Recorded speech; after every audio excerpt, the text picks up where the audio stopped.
SEO versus Google Ads, which is better?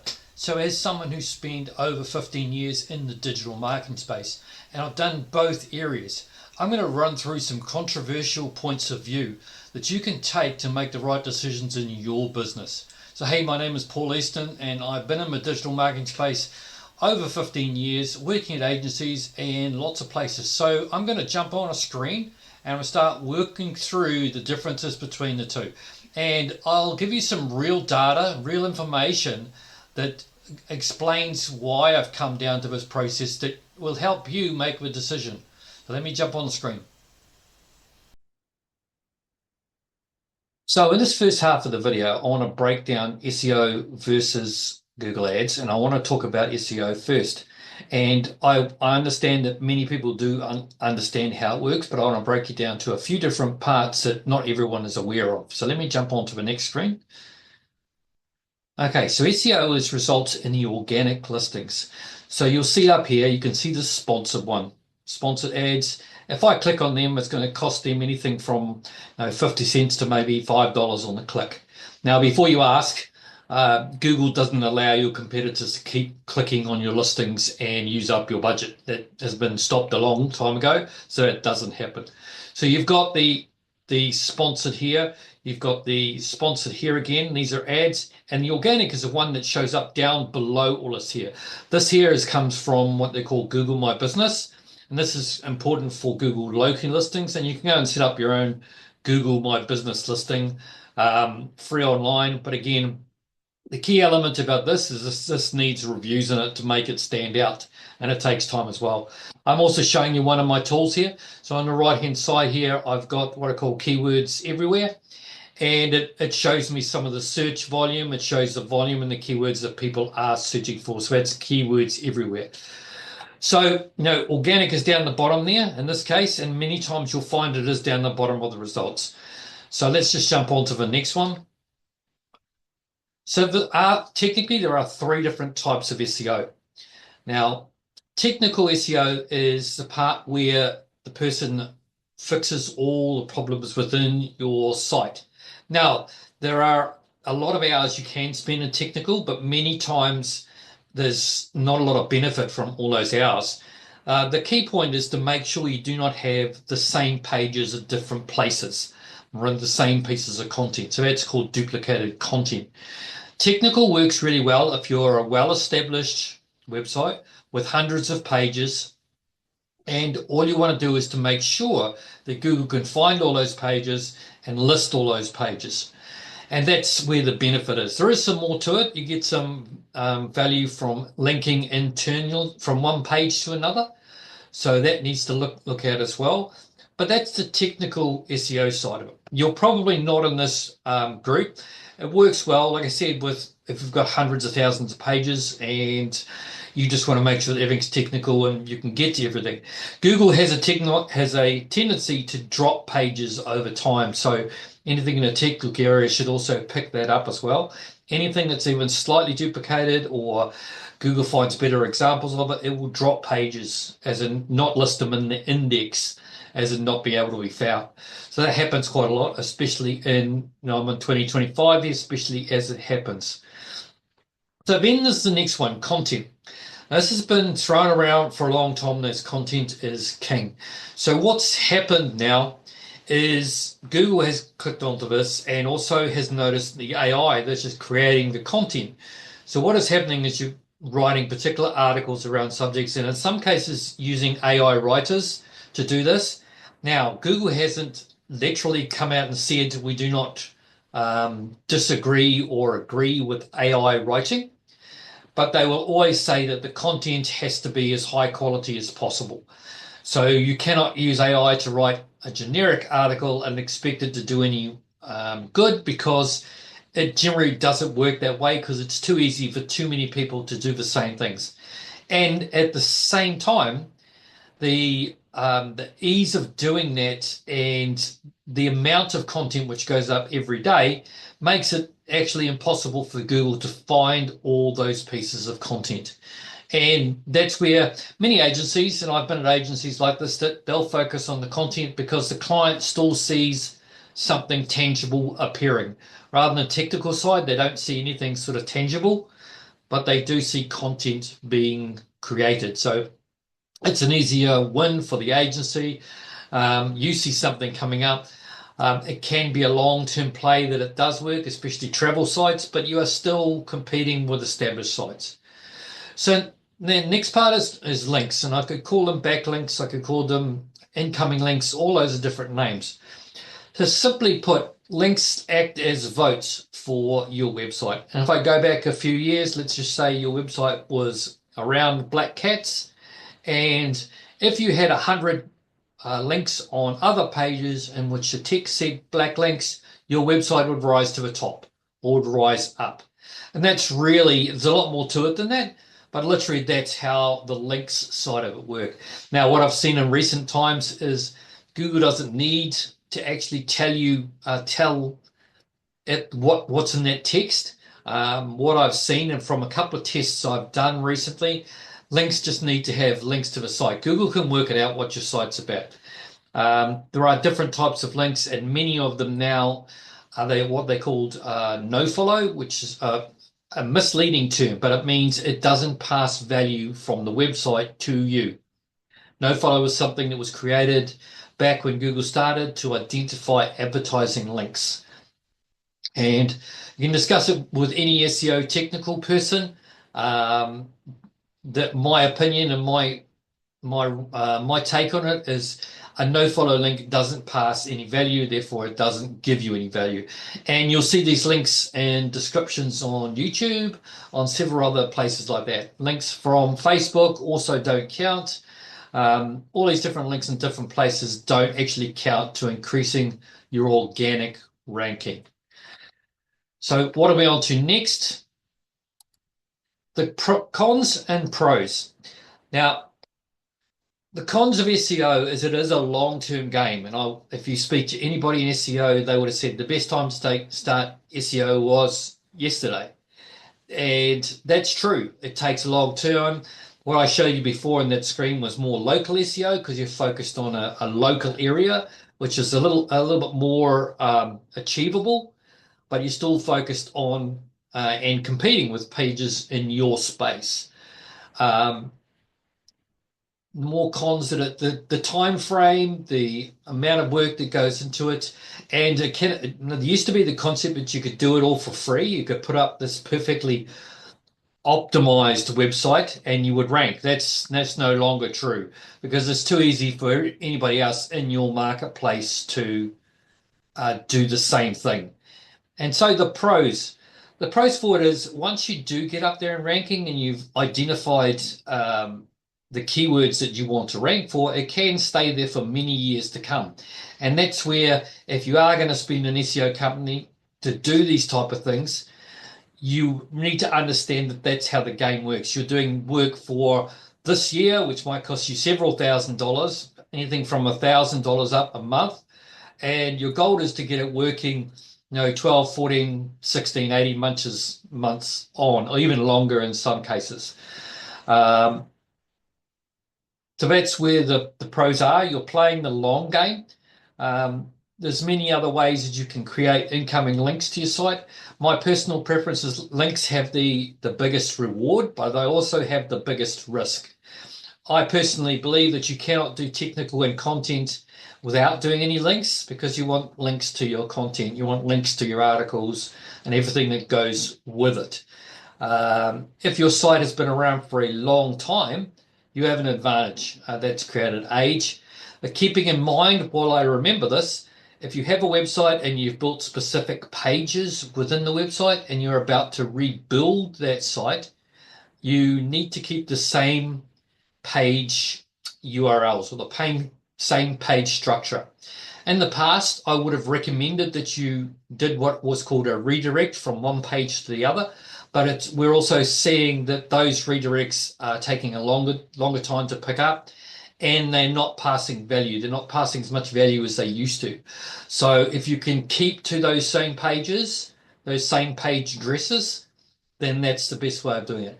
So that's how SEO works. You've got a bit of a masterclass in a very short period of time, but to get the idea of it, It is, no, I'm going to say this again, that it is a long game. You are going to have to invest money into it. It's the way it is, and it's for the long play. And so now I'm going to jump into the Google Ads in the next screens. And I'm also going to explain why I'm now pro Google Ads. And it'll make more sense when I get into the videos. But I started in the SEO space, I moved into the analytics space, and I moved into the Google Ad space. And you'll see why when I get through it. This is probably one of the most hidden things that people don't talk about, and I've seen it applied really well. So don't forget this part. Bye for now. Okay, so in this part of the video, I want to go into more the Google Ads, or known as pay per click. Now, simply put, that's when you are paying for when people click on the ads. And as I mentioned in the other videos in passing, this doesn't mean that competitors can go and click on your ads and use all your money. Google put a stop to that years ago. But it does mean every time you get a visitor to your site, there's going to be a cost. Now, how much is that cost? That could be anything from 10 cents to $20. Could even be more than that. But I'll break down that a little bit. I'll talk about that a little bit later when we go through it. I just want to go through how Google Ads works. Just jump on the next one. So you've all seen them. They're the ones that say sponsored up here. You can see also down the bottom here, you'll see there you can run ads in here. So there's two types of ads you can run. There is a smart account, which is very, you lose a lot of control, and it makes it very easy to set your ads up, but you lose a lot of control, and the ads do run down here and here. And it misses a lot of simple elements. I mean, it misses a lot more of the tracking side of it. It actually makes it really easy to run the ads, therefore really easy to spend money and not know where it's going. Happens a lot. But those ads can run down there. But this one here is called the search side of it, the search ads. Now we look onto the other side. So you've also seen the display campaign. You need to see this video over here, or this image over here. That's a display image on the Google network.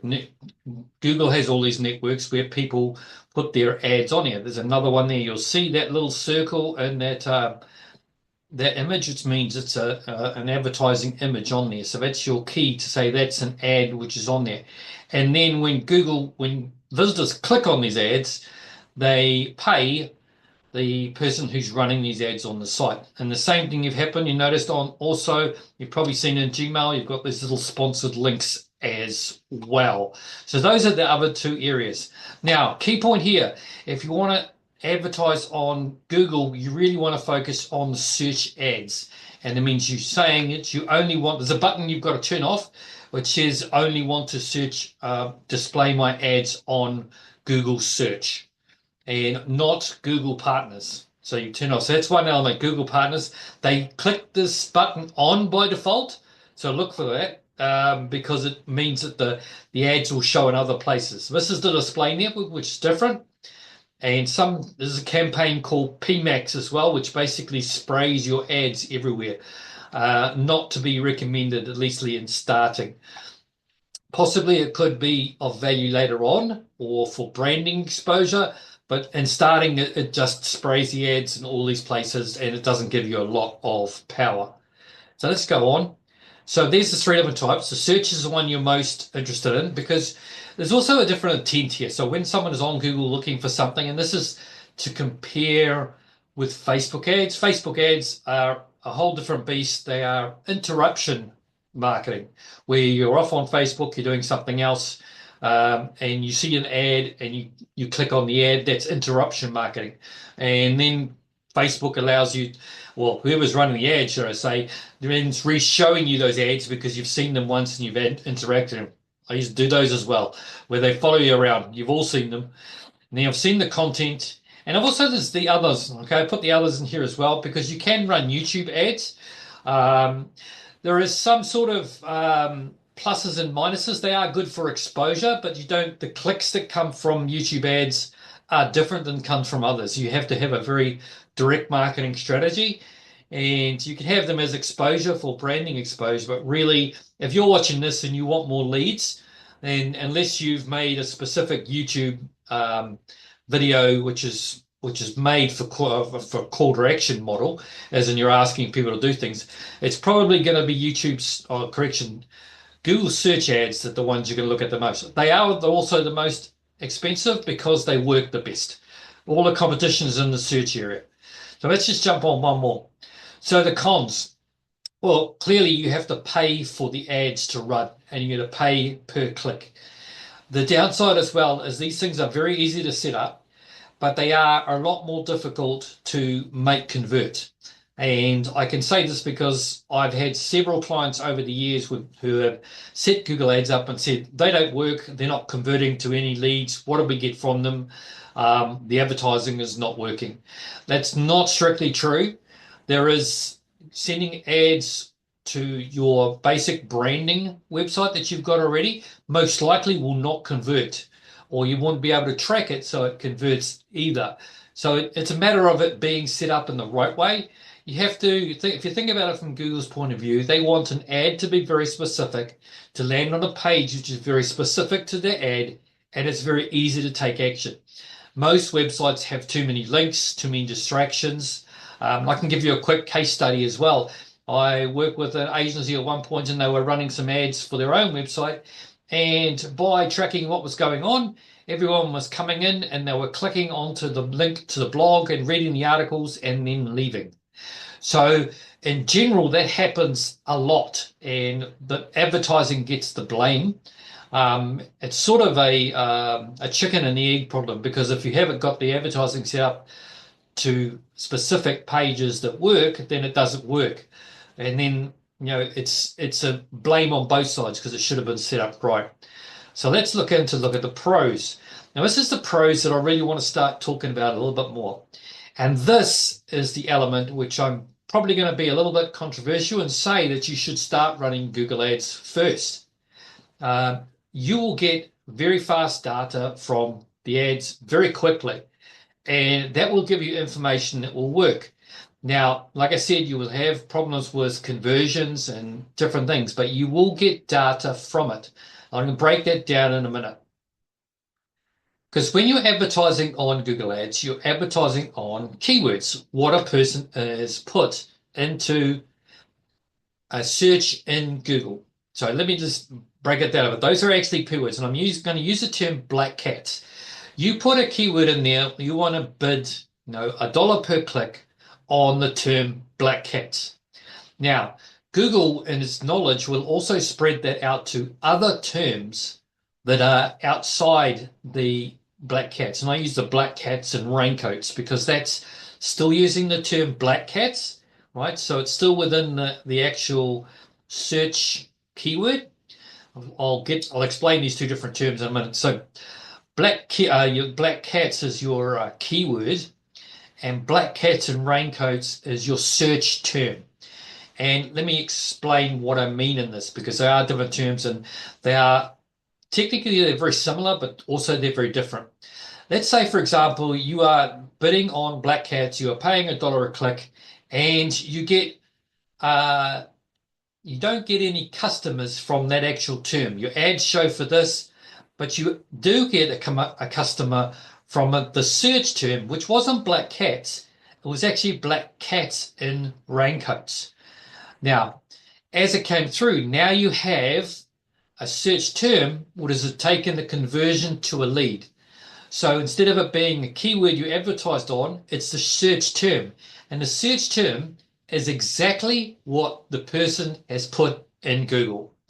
And the reason I'm bringing this up now is if you work backwards from your search terms that have converted from a paid advertising campaign in Google Ads, you can then use that data to define what you do in SEO. And then you can define and move your keyword strategy as you're focusing on SEO based on search terms, not based on keywords. Most business owners want to show up for specific keywords, and many times they don't convert to the leads that they're after. And this is all about knowing the end in mind. And that's where Google Ads, as a model, is an investment for you to test the other site. Now, I hope I've made this understandable of how you put it, but as long as you can identify those search terms, then you don't have to compete with the extremely high, what's the word, the high value terms which don't convert.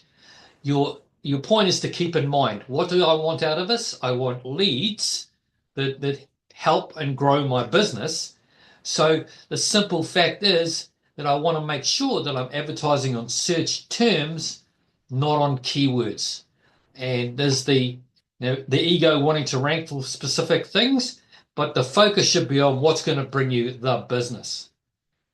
Search terms that converted to leads. So I've broken this down and I've covered a lot of elements. I hope you've got something out of it. But these are type of things that you can measure within Google Ads, and investing in them and investing in landing pages to make sure they are high converting. That's another element that can define how you design or make your website design changes in the future based on what you have proven as the search terms and proven of a design that also converts to results. Hey, look, I hope you've enjoyed this. I've tried to break it down into something you can really use. You're a business owner. These are things that you can talk about now to whatever marketing you do. If you want to find out more, check out the link that I've got in the description about how you can generate more leads and how you can increase your business by getting these leads to come in the door and become your customers. Bye for now and have a great day.